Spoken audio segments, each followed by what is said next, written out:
नमस्कार, आप देख रहे हैं भारत लाइव और मैं हूं राकेश कुमार। आप रातों रात देख रहे हैं। हमारे साथ मौजूद हैं सुमन। लगातार आप सुमन को खबरों के माध्यम से देखते होंगे, आप तक खबरें पहुंचाते हैं और रातों रात में हम आप तक वह खबरें रखते हैं जो आज पूरे दिन में जो भी घटनाक्रम होती है उसमें सबसे महत्वपूर्ण जो बात होती है हम आप तक रातों रात में रखते हैं। पिछले दिन लोक जनशक्ति पार्टी का स्थापना दिवस था सुमन जी। उसमें उन्होंने लोक जनशक्ति पार्टी के राष्ट्रीय अध्यक्ष चिराग पासवान ने समीक्षा बैठक की जी। बैठक के दौरान काफी सारी बातें हुई जी। बैठक के बाद एक पत्र भी उन्होंने लिखा। उस पत्र में काफी सारी बातें थी, हालांकि उस पत्र में अन्य जो बातें थी उसको दरकिनार करके हम मेन मुद्दे पर आते हैं जी।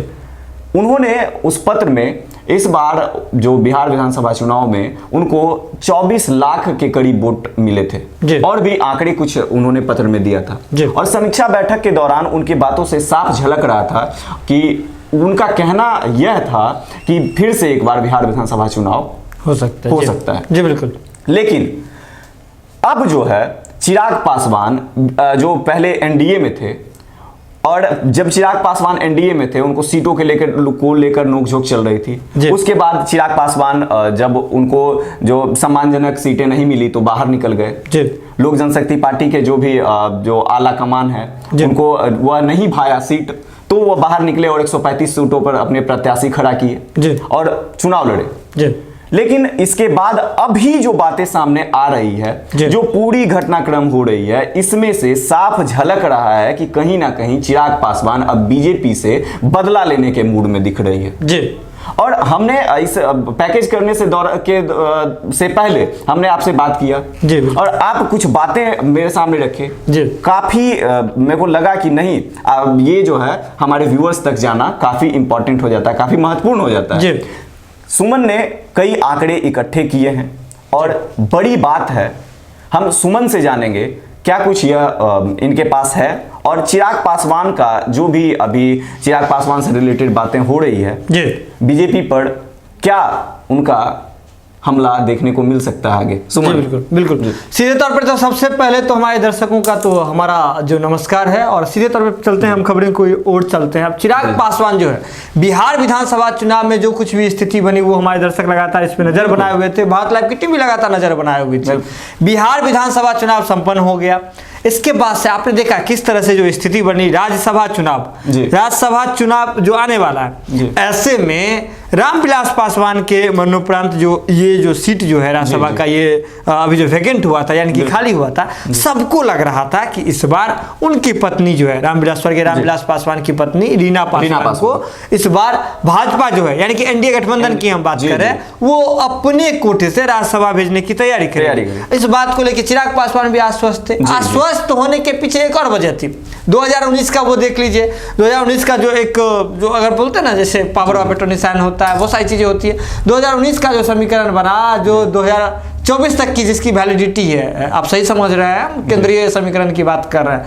17 और 6 जोड़ 1 वाला जो है, 6 जोड़ 1 वाला जो चिराग पासवान के लिए और जो उनकी पार्टी है लोक जनशक्ति पार्टी, उनके लिए जो लागू होता है उसमें 6 वाला तो है कंसेप्ट, लेकिन एक कहीं ना कहीं गायब होते हुए दिख रहा है। सुशील मोदी जी को यहाँ भेज दिया है, उनका नाम जो है आगे ला दिया गया है। अब सब कुछ ठीक रही, सब उन पे दया दृष्टि बनी रही सबकी, तो पहुंच जाएंगे, राज्यसभा तक पहुंच जाएंगे।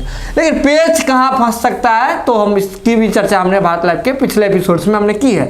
पेच फंस सकता है महागठबंधन के अगर उम्मीदवार होते हैं, महागठबंधन रीना पासवान के नाम पर सोच सकते हैं। लेकिन अब जो है जब रीना पासवान जी का नाम सामने नहीं किया गया इस बार राज्यसभा भेजे जाने के लिए, तो तब तो चिराग पासवान जी को इस पर पलटवार करना चाहिए था। चिराग पासवान जी को मीडिया में बयान देना था। लेकिन चिराग पासवान जी एक जैसे कहता है कुशल राजनीतिकार की तरह जो है पूरे मामले पर गंभीरता से देख रहे थे, पूरे मामले पर उन्होंने चुप्पी साध ली।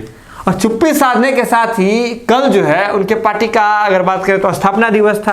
स्थापना दिवस पर बहुत सारे लोग आए थे, उनके पार्टी के जितने भी समर्पित कार्यकर्ता है वो सभी लोग पटना पहुंचे थे। उस दौरान उन्हें जो है श्रद्धांजलि भी दी गई, स्वर्गीय रामविलास पासवान जी को श्रद्धांजलि भी दी गई, साथ ही साथ एक बैठक भी हुई। बिल्कुल। छोटी मोटी बैठक थी, जी। लेकिन बैठक के बाद जो है, छोटी बैठक होती है लेकिन बड़ा जो है उसका एक जो बात करें ना, जो आप बैठक के बाद जो निष्कर्ष निकलता है वो सामने आता है। चिट्ठी के माध्यम से निष्कर्ष आता है। चिट्ठी देख लीजिए, चिट्ठी पूरे चुनाव से पहले से ही इस बार पूरा पाठ बनाए हुए है बिहार में। इसलिए हम बात कर रहे हैं रघुवंश बाबू का चिट्ठी प्रकरण हो या फिर पूरे देखिए ना महागठबंधन में चिट्ठी प्रकरण हो, नीतीश कुमार का चिट्ठी प्रकरण हो, चिट्ठी चिट्ठी चिट्ठी चल रहा है। तो अब चिराग पासवान भी पहले चिट्ठी लिख रहे थे जब रामविलास पासवान जो अभी इस दुनिया में नहीं है, अस्पताल में थे, वहां से भी वो अपने मतलब पिता का एक पुत्र का पिता के नाम चिट्ठी लिख रहे थे।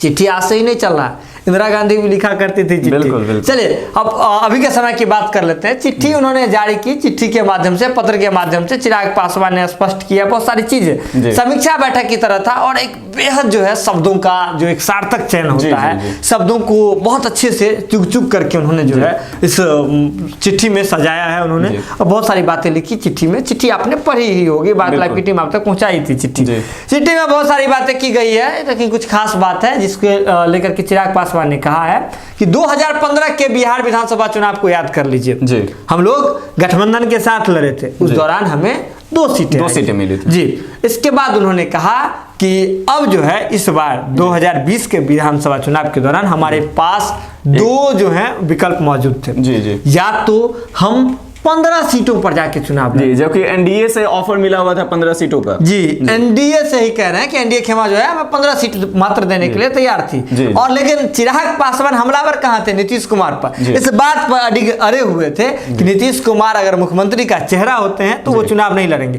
हालांकि ये बात पे उन्होंने अभी भी चिट्ठी में भी सफाई दे ही दी है। उन्होंने कहा है कि वो बिहार फर्स्ट, बिहारी फर्स्ट का जो नारा है उसे सार्थक करने में लगे हुए हैं। तो बिहार के बेहतरी के लिए वो सब कुछ कर रहे थे और उनकी मंशा जो है वो कामयाब रही। अब कैसे कामयाब रही है? उन्होंने कहा कि अगर हम रिपोर्ट की बात करें, पूरे चुनाव की अगर हम एनालिसिस करते हैं, समीक्षा करते हैं, तो बिहार विधानसभा चुनाव में जितने भी वोट पड़े, अगर उनको हम 100% माने तो कुल 6% वोट जो है, यानी कि 6% वोट जो है वो लोक जनशक्ति पार्टी को मिली है। जी, जो कि पहले से बहुत ज्यादा है। 6% वोट लोक जनशक्ति पार्टी के द्वारा जो बटोर लाना और स्वर्गीय रामविलास पासवान के बिना, हम बात करें चिराग पासवान के चेहरे पे अकेले दम पे लड़के, बड़ी बात है ये। चिराग पासवान भी था कि अन्य जो पार्टियां हैं वो स्टार प्रचारकों के जो है स्टार प्रचारक जो लगातार सभाएं किए और उसके बाद लगातार जो है चुनाव से पहले सभाएं कर रही थी, लेकिन हमारी पार्टी अकेले दम पर इतनी वोट हासिल की है। जी, ये चिराग पासवान भी अगर जीती है तो हमारे लिए काफी है। चलिए, एक सीट की बात इन्होंने कर दी तो कह रहे, उन्होंने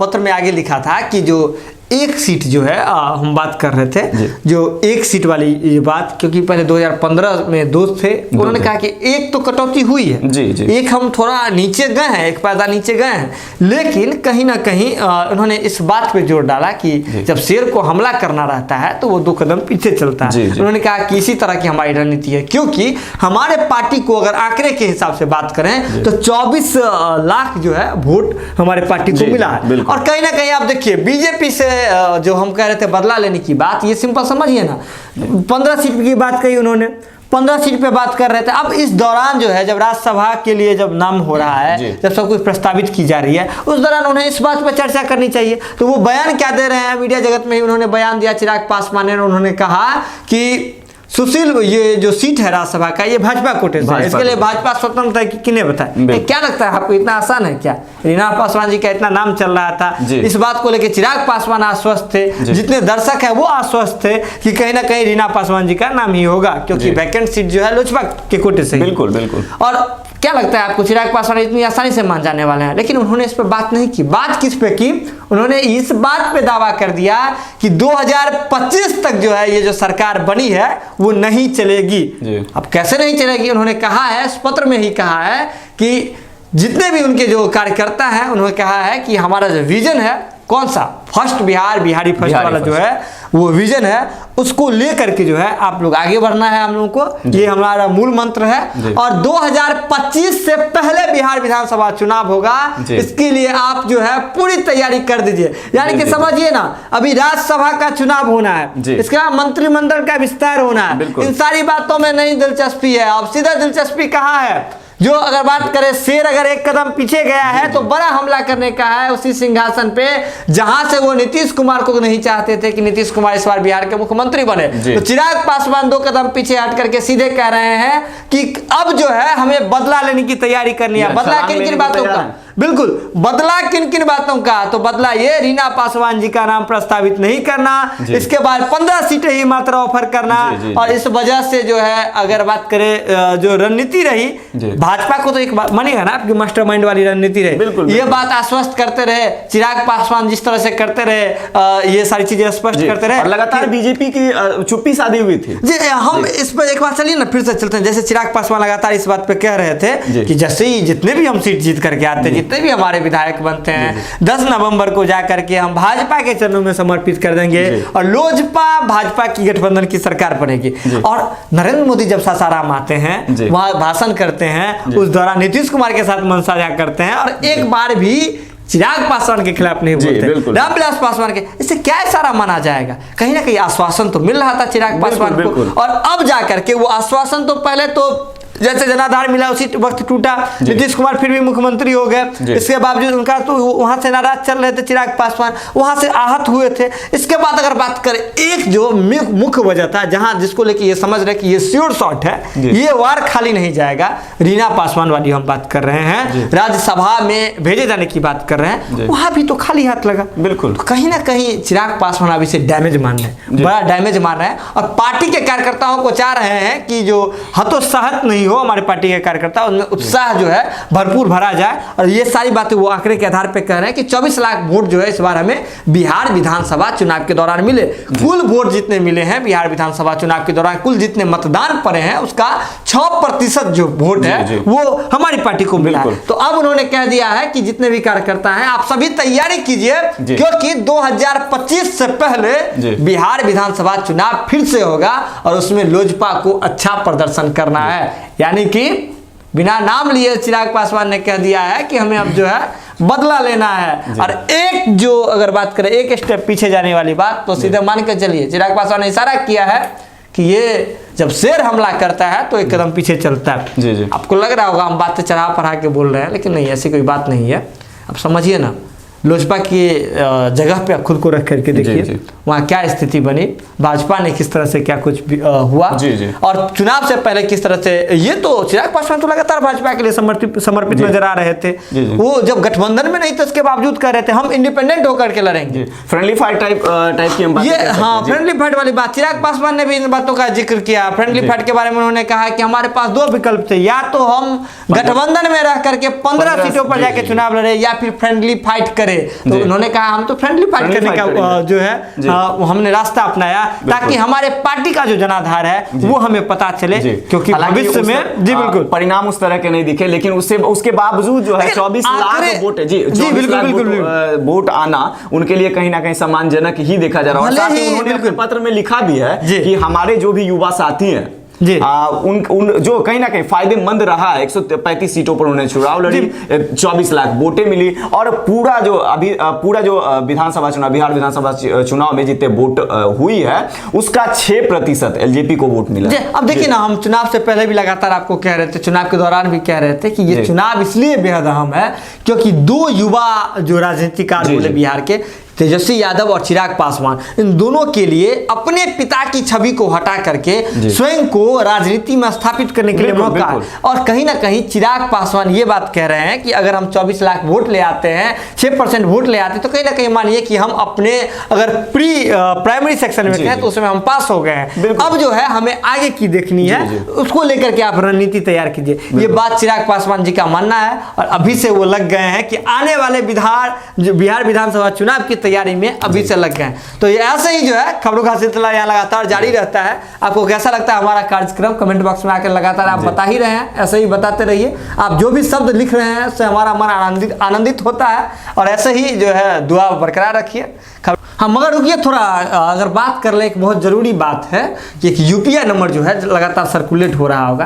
क्या है ना कि पत्रकारिता और सच्ची पत्रकारिता के लिए ज़रूरी है ना कि हम किसी के दर तक नहीं पहुँचे, या फिर कहीं से कोई मदद इस ढंग की आती है जो हमारे खबर को, पत्रकारिता को प्रभावित करता है। आप यकीन मानिए ऐसी खबरें तो हम बिल्कुल भी नहीं चलाएंगे, कभी नहीं चलाएंगे, लेकिन थोड़ा सा अगर जीवन यापन करने के लिए और यहाँ के सेटअप को चलाने के लिए इतनी बड़ी टीम होती है, कोई बड़ी टीम हमारी है नहीं, बड़े चैनल हम जी बिल्कुल। तो आपके आर्थिक मदद की जरूरत है, तो आर्थिक मदद आप लगातार जो है यूपीआई नंबर पे आके करें, कुछ भी करें, लेकिन वो मदद जरूरी नहीं कि आप बड़े रकम दे के कर सकें। आप 1 रुपया अगर सक्षम हो तो 1 रुपया कर दें, 100 रुपया सक्षम है तो उसमें भी कोई दो राय नहीं है, हम बिल्कुल चलेगा। पर यकीन मानिए खबरों का सिलसिला यहाँ लगातार जारी रहेगा, बिना मिलावट की खबर के लिए आप लगातार देखते रहिए भारत लाइव। जी बिल्कुल, बिना मिलावट की खबर के लिए आप लगातार देखते रहिए भारत लाइव। तब तक ले दीजिए इजाजत, नमस्कार। आगे वाला बिना मिलावट वाला सब काट देना। अगर ये वीडियो पसंद आई और वह बिहार के राजनीति और बिहारियत से सरोकार रखेनी तो सब्सक्राइब बटन दबा के चैनल के सब्सक्राइब कर ली। ओजे एगो घंटी बा, ओकरा बटन दबा देला से कुल सटीक और मारक खबर रुआ मुफ्त में मिल जाई। अगर रुआ पत्रकारिता के हमनी के नया प्रयोग में सहयोग कर चाहतानी तो ज्वाइन बटन दबा दी। पेटीएम नंबर नोट कर ली 9386 816 700। धन्यवाद।